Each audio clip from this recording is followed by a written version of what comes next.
nosotros que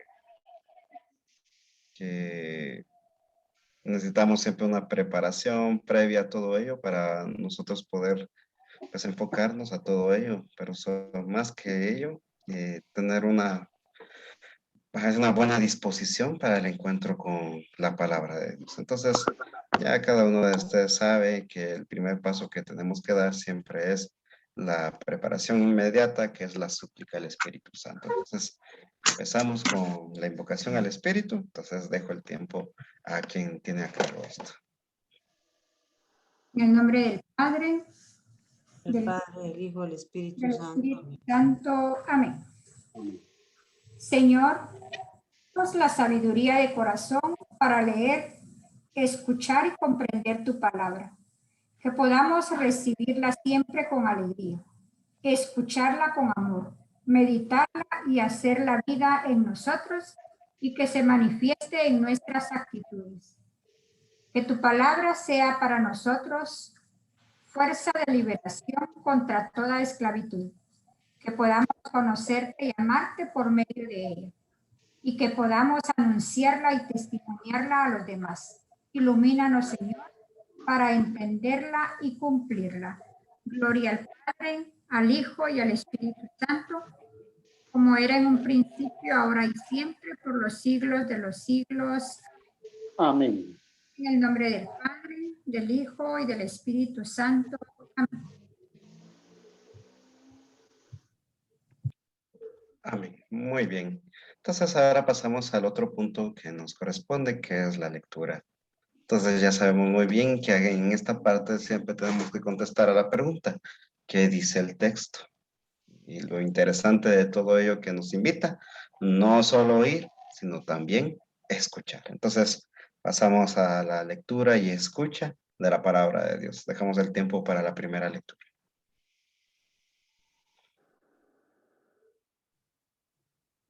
Bueno, primera lectura.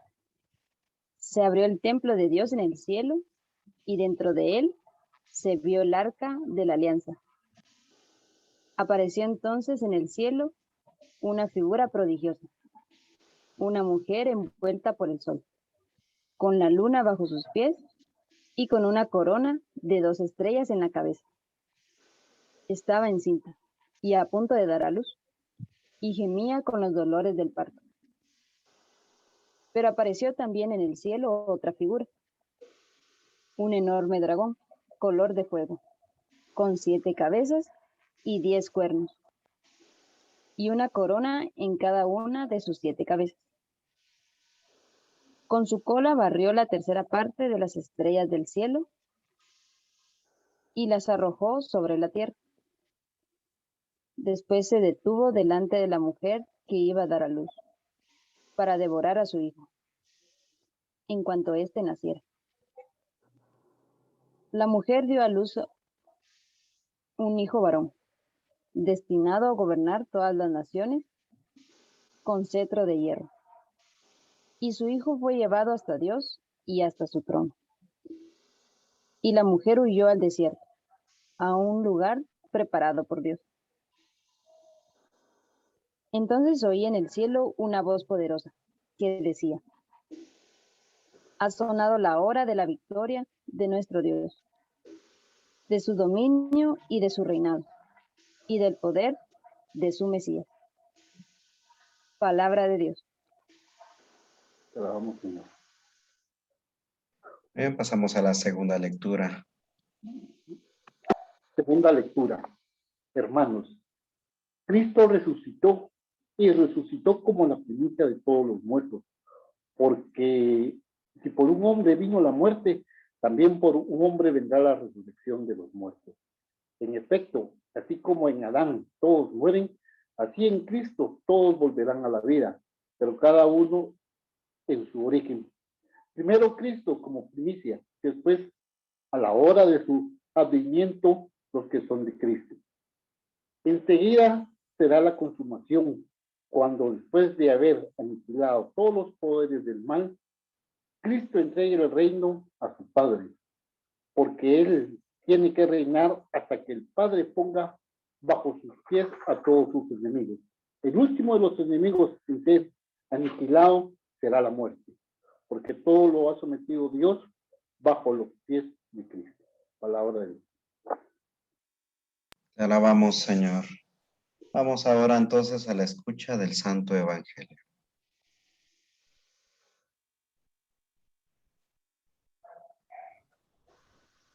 Lectura del Santo Evangelio según San Lucas.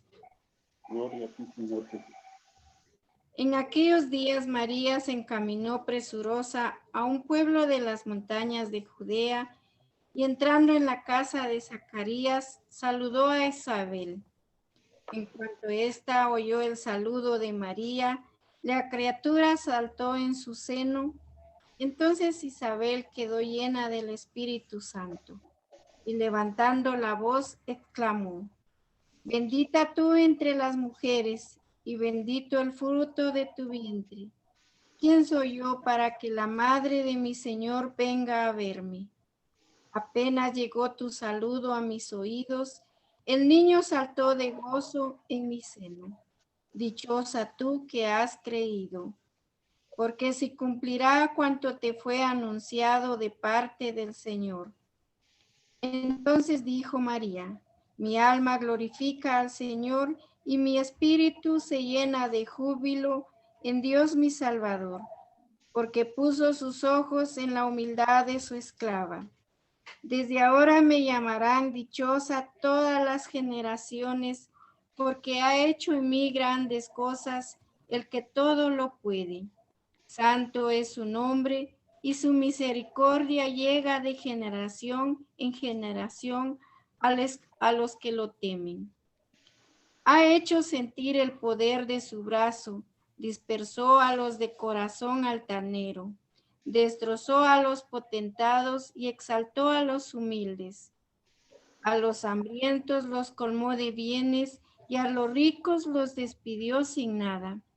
Acordándose de su misericordia, vino en ayuda de Israel su siervo, como lo había prometido a nuestros padres, a Abraham y a su descendencia para siempre. María permaneció con Isabel unos 3 meses y luego regresó a su casa. Palabra del Señor. Gloria a ti, Señor Jesús. Muy bien. Nos encontramos entonces situados ahora en la primera lectura del libro del Apocalipsis.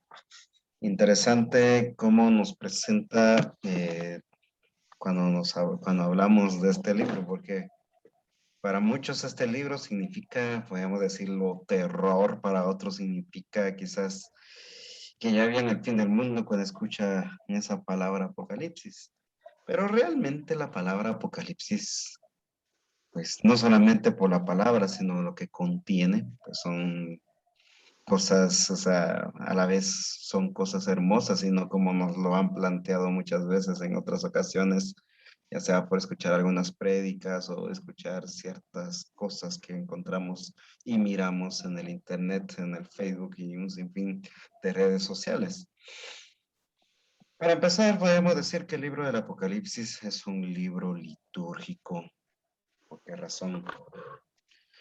Porque si estamos hablando de liturgia, estamos hablando entonces de una actualización de un misterio. Y en este caso es el misterio de Jesucristo, que padece, muere y resucita.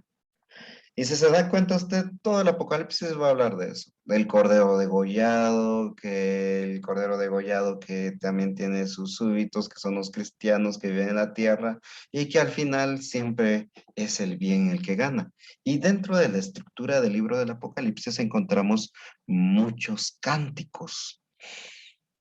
Se inventó estos cánticos San Juan, ¿dónde se los inventó? ¿Los escuchó? Para empezar, tenemos que aclarar ciertas cosas.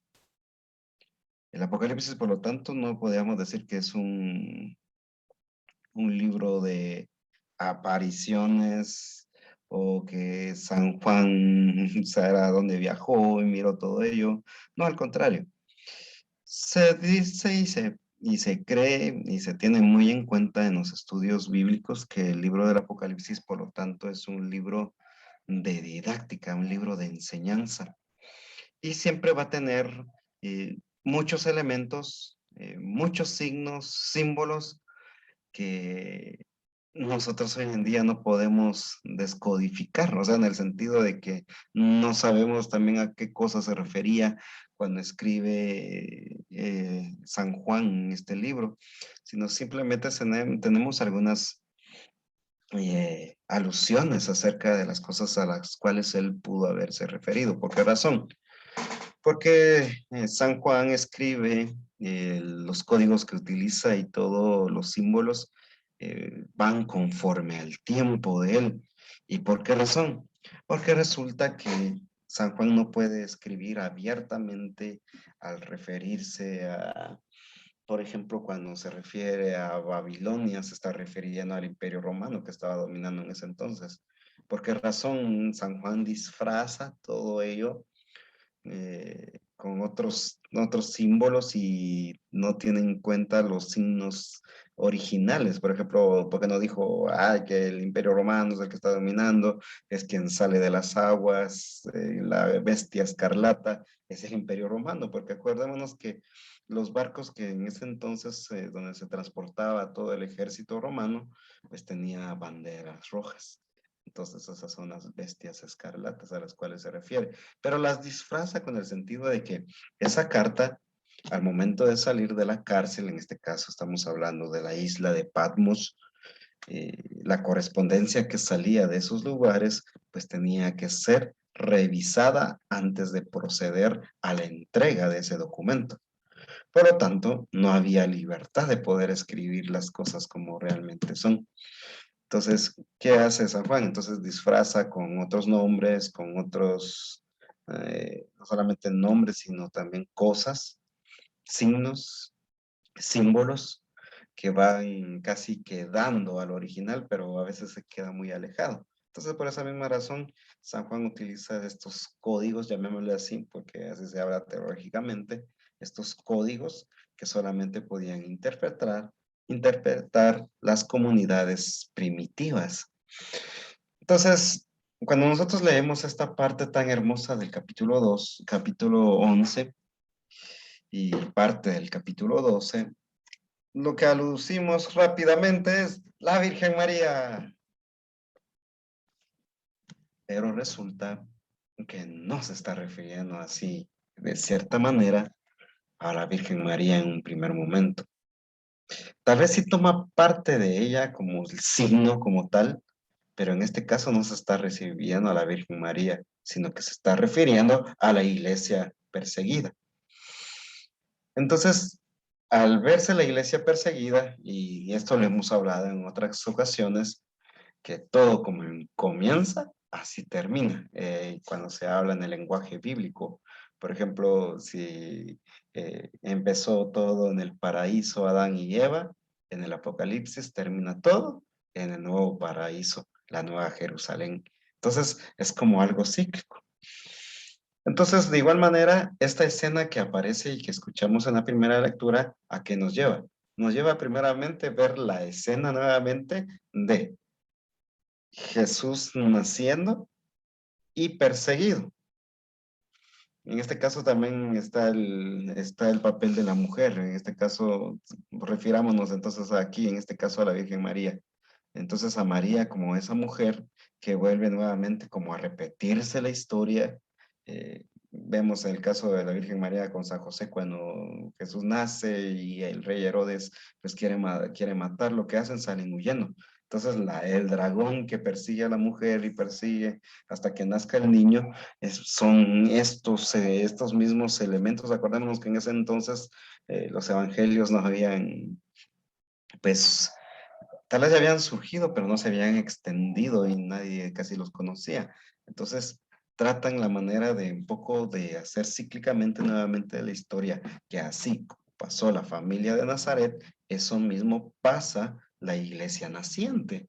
Entonces, la iglesia naciente es parte de la iglesia que está dando a luz un hijo. ¿Y cuál es ese hijo? El evangelio que se está transmitiendo a las comunidades que están siendo perseguidas en medio del Imperio Romano.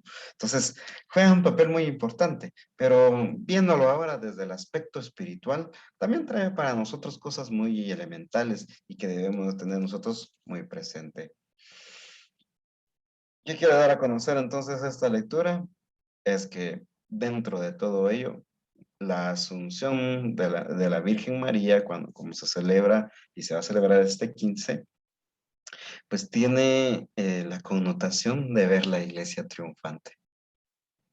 La Mariología a lo largo de la historia se ha ido desarrollando. La Mariología después ya capta la historia y que es María la que se presenta por medio de esa corona de 2 estrellas y que aparece nuevamente en otras, valga la redundancia, en apariciones que se tienen, por ejemplo, las advocaciones que nosotros tenemos de la Virgen María que van apareciendo y confirmando ciertas cosas, pero en un primer momento se refería a la iglesia. Entonces, ¿qué es lo que da a conocer primeramente entonces la Asunción?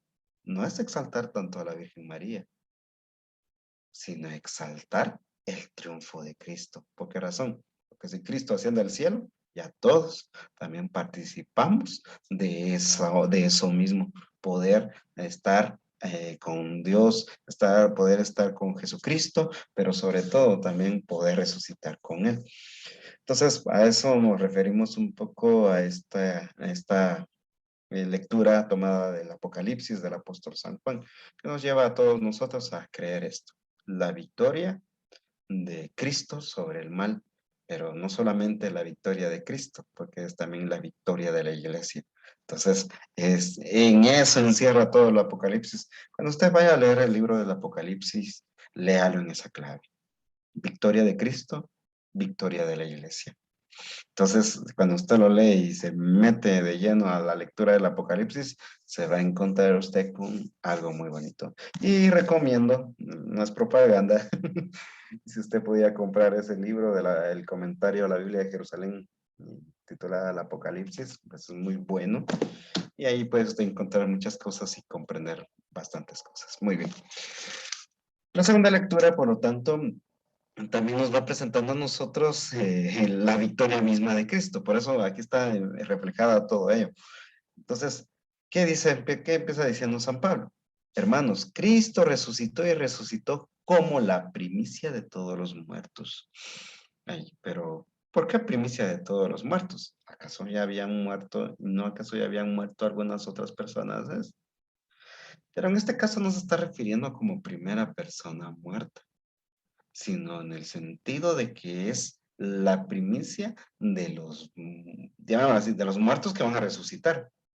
Porque si ustedes se ponen atención, por ejemplo, el Sábado Santo, cuando se hace aquella lectura tan hermosa de una homilía muy antigua del descenso de Jesús a los infiernos, cuando Jesús se encuentra a Adán, se encuentra a todas las personas allí encerradas que murieron, pero no podían gozar de la eternidad, no podían gozar de la gloria. Y es lo que nos habla también San Pedro en su segunda carta, cuando también se refiere a ello, el descenso de Jesús a los infiernos, que baja a los infiernos a predicar a las almas encarceladas, dice San Pedro.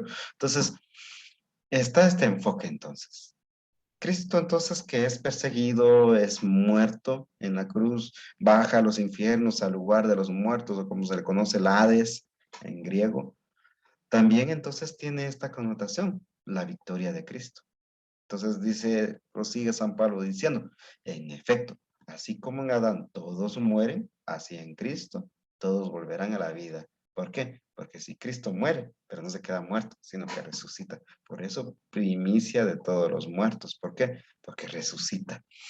Entonces, teniendo todo esto en cuenta, también caemos nosotros. Dice todavía diciendo San Pablo, pero cada uno en su orden. Primero Cristo como primicia, después a la hora de su advenimiento, los que son de Cristo. Refiriéndose a todas las personas que estamos, digo yo, porque todos estamos aquí todavía, que estamos vivos, que también resucitaremos con Él, porque participamos también de esa primicia de Cristo. Cristo, si nos vino a salvar, pues también nos abre las puertas de la vida.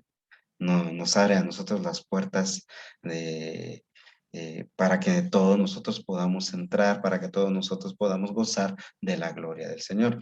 Entonces, teniendo esto en cuenta, por eso es que la iglesia hoy en día, bueno, no tanto hoy en día, sino que siempre ha mantenido en su doctrina que la iglesia, por lo tanto, está constituida en 3 estados, o sea, no en 3 lugares, porque si estamos hablando de acerca de lugares, podemos nosotros ubicar ese lugar, pero si estamos hablando nosotros de estados, es, por ejemplo, como el agua, nosotros lo conocemos en 3 estados, líquido, sólido y gaseoso, pero es un mismo elemento. De igual manera, entonces, es también la iglesia. Es una misma iglesia, solamente que en 3 estados. Antes nosotros conocíamos estos 3 estados como iglesia militante, iglesia purgante, iglesia triunfante. Hoy en día los nombres han cambiado. ¿Por qué razón? Y tienen razón, porque no estamos hablando ahorita de cuestiones de ejércitos ni nada por el estilo, sino estamos hablando entonces de otras cosas. Por ejemplo, ahora se le llama la iglesia peregrina, todos nosotros que estamos acá, y tiene mejor sentido. Y también hablamos entonces de la iglesia que se está purificando, o sea, las que están en el purgatorio, y la iglesia en gloria, las que ya están en la gloria de Dios. Entonces, estos 3 estados de la iglesia que nosotros conocemos, es a lo cual se refiere aquí San Pablo cuando habla que primero Cristo como primicia, después de la hora del advenimiento, los que son de Cristo, se está refiriendo también a los que están en el purgatorio y a los que somos peregrinos, a los que estamos acá en la tierra, que también Él nos va a redimir a todos nosotros, que nos va a nosotros dar la gracia de poder nosotros poder estar siempre apegados a la gracia de Dios y poder estar vivos en su gloria. Entonces, teniendo esto en cuenta, dice todavía San Pablo, enseguida será la consumación, cuando después de haber aniquilado todos los poderes del mal, escúchalo bien, poderes del mal nos está refiriendo a personas, Cristo entregue el reino a su Padre, porque Él tiene que reinar hasta que el Padre ponga bajo sus pies a todos sus enemigos. Interesante algo aquí, porque si está hablando que Cristo entrega el reino al Padre porque Él tiene que reinar hasta que el Padre ponga bajo sus pies a todos sus enemigos, si nos miramos así en cuestión cronológica, o sea, en tiempo, o sea, que primero viene Jesús y todavía va a existir el mal. Interesante, ¿va?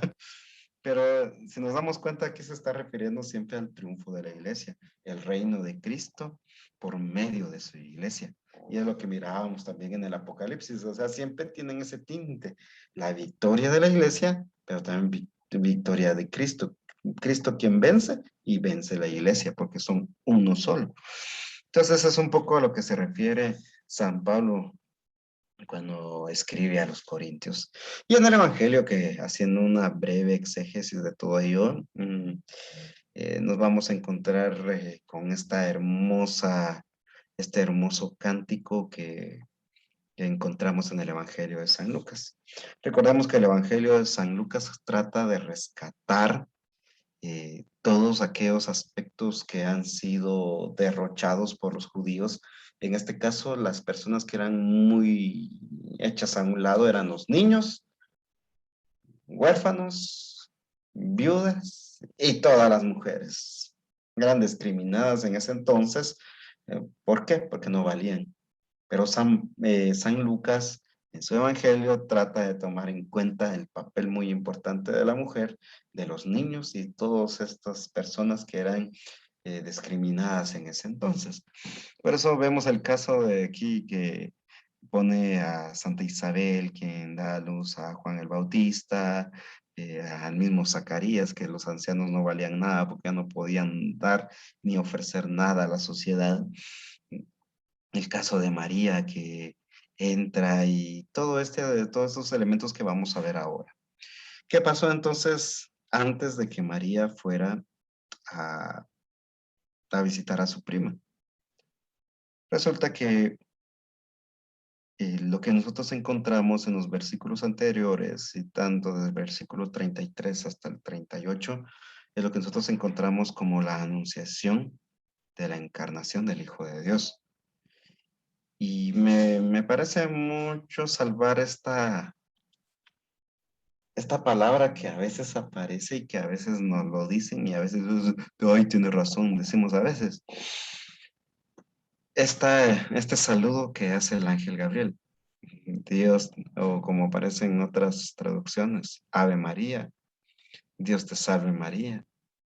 Y algunos locos por ahí que andan predicando en las calles, dice, si María era del diablo, no era de Dios, porque ¿cómo le va a decir el ángel, Dios te salve María?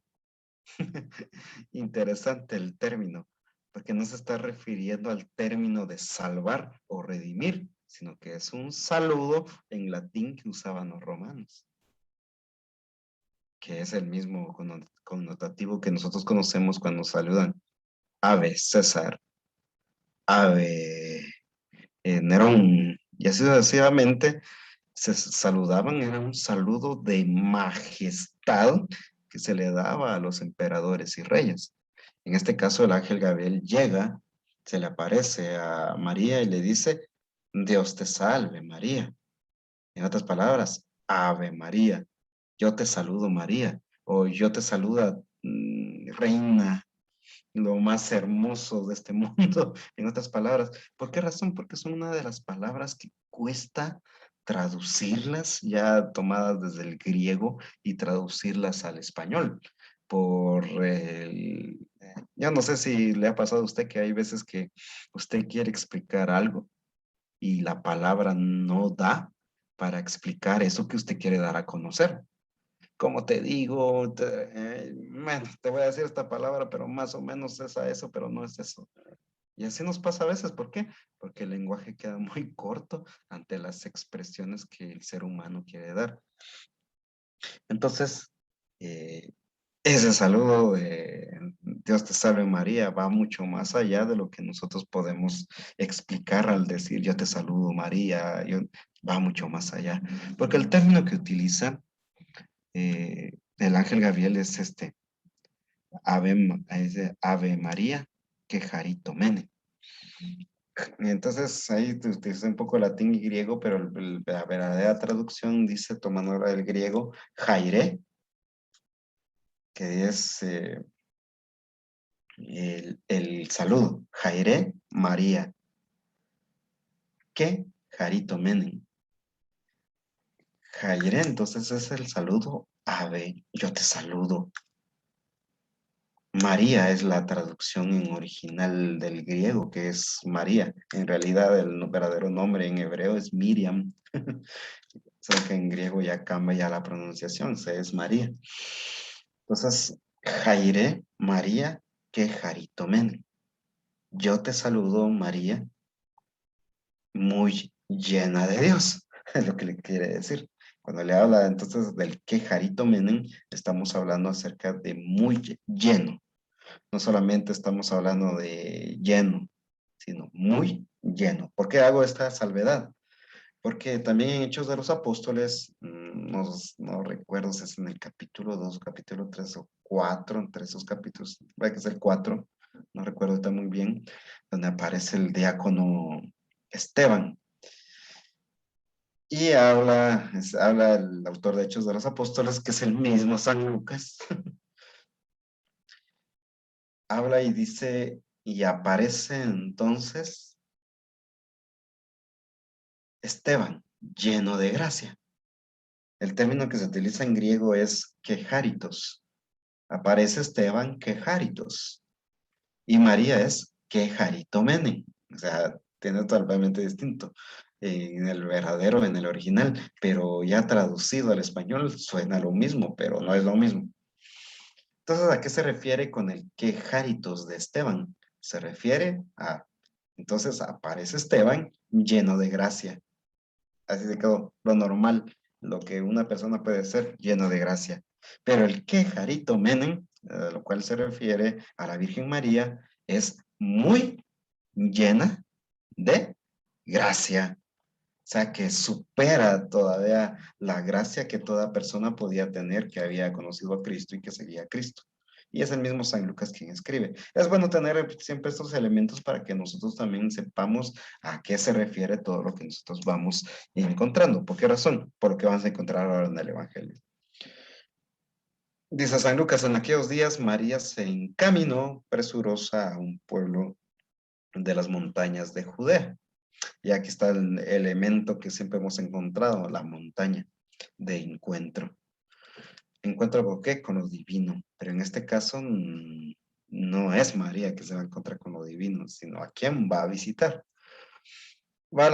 Entonces a un pueblo de las montañas de Judea y entrando en la casa de Zacarías, saluda a Isabel. Interesante porque no aparece el saludo, solamente menciona que hizo el saludo. ¿Por qué razón? El saludo simplemente lo reciben, ya habíamos dicho anteriormente, las personas honorables, las personas especiales, las reinas, los reyes. Pero aquí no aparece el saludo que María le hace a Isabel. En cuanto dice esta, oyó el saludo de María, la criatura saltó en el seno, o sea, en el vientre. ¿Por qué? Porque escuchó una voz. ¿Pero la voz de quién? De María. No escucha la voz de María, sino que por medio de la voz de María escucha la voz de Dios. O de alguien que está llena de ¿qué? De Dios, llena de gracia. Entonces, por esa misma razón, Juan el Bautista, estando en el vientre de Isabel, salta de alegría porque escucha la voz de quien porta al verbo de Dios. Entonces dice, Isabel quedó llena del Espíritu Santo. Interesante, que aquí ya miramos nosotros ciertos indicios del Pentecostés. Por eso aquí que me vengan a decir a mí que, es que el Pentecostés solamente fue para, para lo que narra Hechos de los Apóstoles. No, el Espíritu Santo ya estaba actuando. Lo que pasa que en Hechos de los Apóstoles trata de dar a conocer cómo la iglesia sale impulsada por el Espíritu Santo a evangelizar. Pero aquí ya vemos el caso. Primeramente, ¿quién fue? Según lo que nos habla el Evangelio de San Lucas, quien recibe el Espíritu Santo es la Virgen María. El Espíritu de Dios descenderá sobre ti y te cubrirá con su sombra, el Espíritu Santo. Pero no dice que va a quedar llena, sino que el Espíritu la va a cubrir. ¿Por qué? Porque es llena de Dios. Diferente a lo que dice de Santa Isabel, que quedó llena. Entonces, si en este momento Isabel queda llena del Espíritu Santo, todo lo que va a decir está inspirada por el Espíritu Santo. Y levantando la voz exclamó, bendita tú entre las mujeres, y bendito el fruto de tu vientre. ¿Quién soy yo para que la madre? Aquí está usando la connotación Kyrios en griego, cuando se refiere al Señor, la madre de Kyrios, venga a verme. Y esa palabra Kyrios se toma en cuenta, ¿por qué? Porque acordémonos que los judíos no podían utilizar la palabra original cuando se referían a Dios. Recordemos que en el hebreo la palabra Yahvé estaba prohibida decirla porque es el nombre de Dios y por lo tanto utilizaban la palabra Adonai, que quiere decir Señor. Entonces, para traducir Señor en griego era Kyrios. Entonces, teniendo esto como Kyrios, se está refiriendo al mismo Yahvé. Entonces, en otras palabras, el Espíritu Santo inspira entonces en boca de la Virgen María esta palabra. ¿Cómo es esto? Que la madre de Yahvé venga a ver. En otras palabras, ya haciendo alusión a todos los textos griego y hebreo. ¿Es esto lo que quiere decir? Y aquí, lamentablemente, esta parte nunca lo van a tomar los hermanos evangélicos. ¿Por qué razón? Que no les conviene. Entonces, en otras palabras, ¿de dónde sacamos nosotros eso de que María es la Madre de Dios desde ese punto de vista? ¿Por qué? Porque Isabel no lo hace desde su mentalidad o lo que ella está pensando, sino que inspirada por el Espíritu Santo. llena del Espíritu Santo entonces. Entonces aquí ya viene la explicación que le hace Isabel de lo que pasó en ella cuando escuchó el saludo de María, que el niño saltó al escuchar a sus oídos el saludo. Y entonces aquí aparece una bella oración que a la vez también es profecía. Interesante esta parte.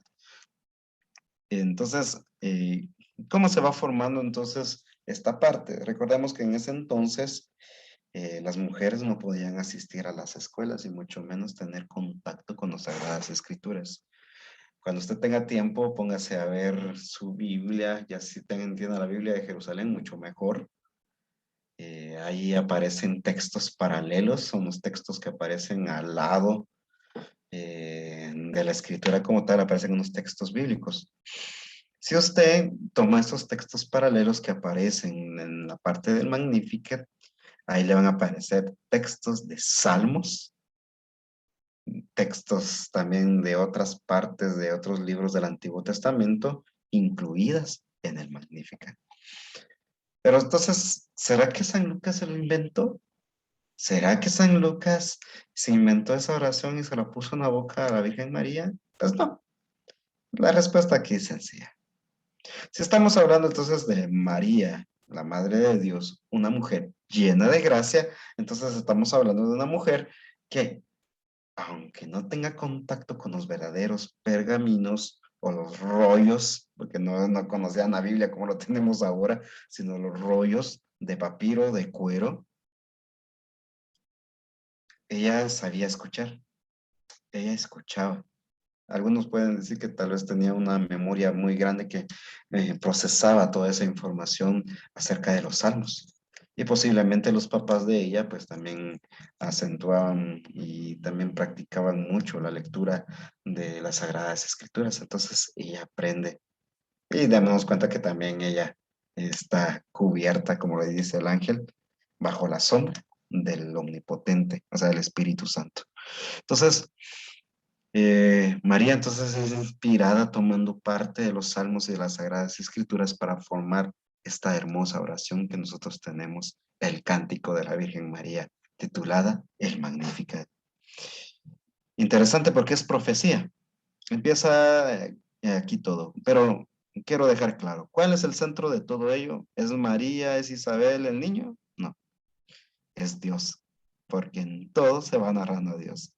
Se narran al Espíritu Santo, se narran las bendiciones, cómo es que venga a la Madre de mi Señor, venga a mí, eh, que se cumpla en ti todo lo que tú has querido de parte del Señor, y empieza la alabanza a Dios. Entonces siempre es Dios el centro de todo. Por eso, no sé, hay algunas personas que me han dicho, ¿por qué ustedes cuando dan homilía no hablan acerca del santo? Ustedes, porque cuando dan homilía no hablan de la Virgen María. Es momento de la palabra. Y en la palabra no es para hablar de María, sino es para hablar de Dios, porque María es quien nos muestra a Dios. Entonces, ¿dónde está esta profecía que aparece aquí? Mi alma glorifica al Señor y mi espíritu se llena de júbilo en Dios mi Salvador, porque puso los ojos en la humildad de su esclava. Ahí hay una parte del Salmo, Salmo 15, Salmo 85, donde también aparece aquella parte donde dice el salmista, yo soy tu siervo, hijo de tu esclava. Interesante esas partes de los salmos porque son cosas que no sé si usted se ha dado cuenta y si no se dio cuenta y si algún día vuelve a ver la pasión de Cristo, hay unas palabras ahí que Jesús cuando toma la cruz dice, estoy listo, dice Jesús, estoy preparado, yo soy siervo tuyo, hijo de tu esclava. Está haciendo referencia a lo que dice el Magnificat y lo que dice el Salmo 15 y Salmo 85. Entonces, la humildad de tu esclava, aquí está la profecía. Desde ahora me llamarán dichosa todas las generaciones, porque el poderoso ha hecho obras grandes por mí. Interesante esta parte. Sí la van a llamar dichosa, pero por méritos propios, no. Aquí ella lo deja bien claro. Desde ahora me llamarán dichosas, ¿quiénes? Todas las generaciones. ¿Por qué? Por lo que ella hizo, porque ella dijo que sí, porque ella... No, porque el poderoso ha hecho obras grandes por mí.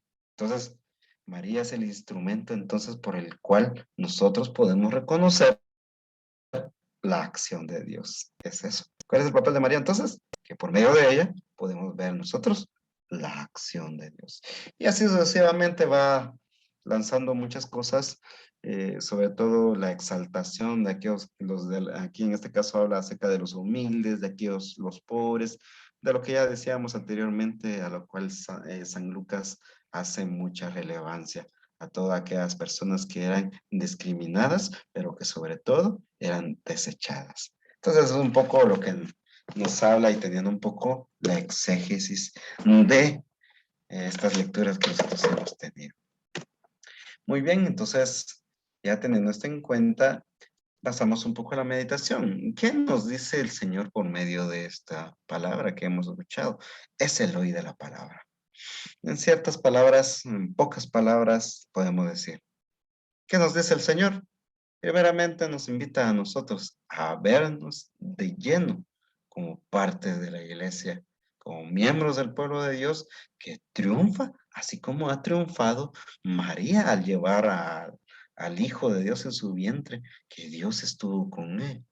De igual manera con nosotros Dios en este caminar cristiano, en este caminar que todos nosotros tenemos, pues también Dios se manifiesta y Dios va a permanecer siempre a nuestro lado a pesar de las cosas que nosotros podamos pasar. Por eso es el hoy de la palabra. Cristo entonces se manifiesta en nuestra vida, Cristo se hace uno con nosotros. Pero interesante, todas las cosas que nosotros podemos realizar, y es lo que quiere dejar muy en claro la Virgen María, no es para exaltación nuestra. Ahí sí, cuando usted haga una actividad o cuando usted tenga algún logro, no esté diciendo, ay, qué bonito me salió la actividad, ay, que caí, ay, que... No, no. Qué bueno que salió todo bien, pero ¿por qué? Porque el poderoso ha hecho obras grandes por mí. Totalmente distinto, ¿verdad? Entonces, nos lleva a todo ello. Entonces, la meditación nos lleva a ello. Primeramente, entonces, ver a Dios como el centro de todo, quien mueve todo, y al final de todo, ¿qué somos nosotros? Instrumentos. No instrumentos que Dios se aprovecha de nosotros, sino en el sentido de que también nosotros nos desenvolvemos y aprendemos tantas cosas de todo ello. Entonces, ¿a qué nos invita el Señor? Ahora a la oración. Le voy a pedir ahora que en un momento ahí cierre sus ojos y vamos a meditar todos juntos. ¿Qué nos dice el Señor? ¿Qué nos deja el Señor? Señor Jesús, en esta hermosa noche, te damos gracias porque nos permites en todo momento poder estar contigo. Te pedimos que nos ayudes, te pedimos que nos des la gracia, así como la Virgen María también pudo reconocer tu acción en su vida. Y aparte de conocer tu acción en su vida, también ella supo darte gracias. Permítenos, Señor, Dios nuestro, que nosotros también podamos exaltarte a ti por medio de nuestra vida. Que nosotros podamos exaltarte a ti como el dueño de todo nuestro ser. Te pedimos que nos ilumines, que nos des a nosotros la fuerza. Señor Jesús, sabemos y confiamos que en todo momento permaneces, en todo momento nos hablas, que en todo momento estás con nosotros. Ayúdanos en este momento a permanecer, pero sobre todo a estar siempre preparados. Te lo pedimos a ti que vives y reinas por los siglos de los siglos. Amén. Aquí nos podemos hacer estas preguntas. ¿Cómo cambia el Señor nuestra vida por medio de esta palabra que hemos recibido? ¿Cuál es su voluntad en nuestra vida? Por medio de esta contemplación, nosotros nos podemos preguntar de ello y podemos preguntarnos, ¿estamos nosotros bien? ¿Estamos nosotros avanzando en nuestra vida? ¿Estamos nosotros cada día adentrándonos mejor en nuestra vida para poder nosotros ser fieles testigos de Dios? ¿O nos pasan otras cosas?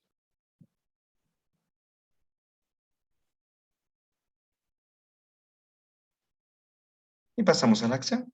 Le va a pedir que ahora en su cuadernito, pues escriba la acción a la cual usted se quiere comprometer durante esta semana. Como les digo, no algo que no pueda cumplir. Ah, ahorita voy a rezar 20 rosarios. No, no se trata de eso, sino algo que realmente le va a ayudar a usted a mejorar en su vida por medio de la palabra que hemos escuchado. Acordémonos, no somos nosotros los que accionamos, sino que es Dios quien se manifiesta por medio de nosotros. Por eso es que decimos que somos otros Cristos. ¿Hacemos las cosas mal? No, pero podemos hacerlas mejores. Y eso es lo importante. Entonces, por medio de esto, pues, escribamos en nuestro cuaderno un propósito que nos pueda ayudar a todos nosotros para este encuentro. Entonces, escribamos.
Entonces, habiendo ya escrito nuestros propósitos, ahora pasamos a nuestra oración por medio del Salmo.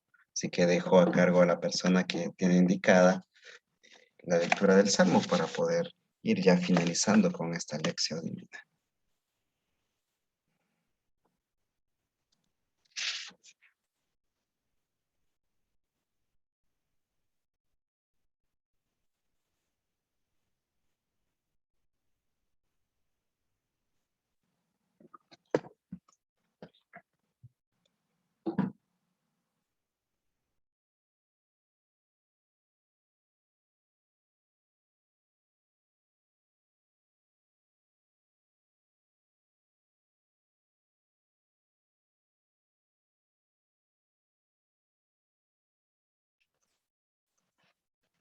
¿Quién tiene a cargo el Salmo?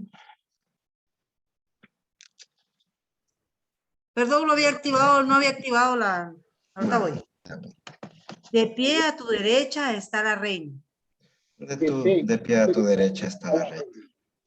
Hijas de reyes salen a tu encuentro. De pie a tu derecha está la reina enjollada con oro de Ofir.